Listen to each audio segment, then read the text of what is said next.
My name is Don Holmes. I live in Sun City West, Arizona. In this community, we're all seniors. After you move in here, even if you don't know anybody, you get to know other people you enjoy doing things with. I use a computer predominantly for email and to get the news.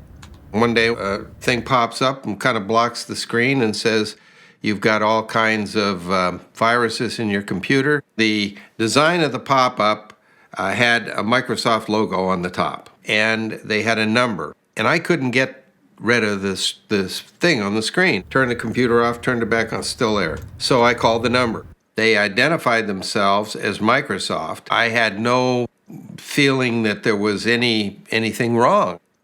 Tech support scams are real, and they're causing enormous consumer injury, hundreds and hundreds of millions of dollars, and that's just based on the FTC's own law enforcement work. Just like Mr. Holmes, a lot of people are getting pop-ups on their screens, and often they claim to be associated with a company such as Microsoft or Apple, giving them lots of credibility. They told me they would clear what they considered to be malware in there. In order to clear it up, they needed to get into my computer and have my control of the computer turned over to them. So I gave them my password. They went in, the thing came off of the screen. When I went back to my computer the next day, I couldn't access my files. You'd never let a stranger into your house.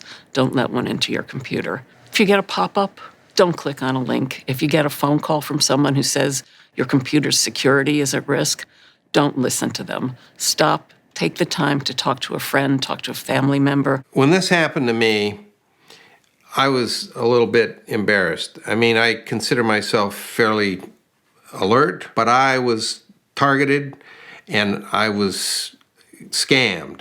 I didn't really want to talk about this, but I realized that if I didn't talk about it, that if I didn't file the complaint with the Attorney General, that if I didn't file a complaint with the FTC, that I would have shrunk into myself. And by talking about it, by talking to all my friends, they're not amateurs, Don. I began to realize that they also started talking, and they started indicating that they had experienced similar things. That kind of community, that kind of exposure, it's not an embarrassment, it's just something that happens when you're a senior. You have to talk about to other seniors. What I would suggest is contact the FTC. They have a website. You can fill out a complaint online. We can be empowered with your family, your friends, and other people within your community to try to put a stop or at least protect ourselves from these kinds of scams.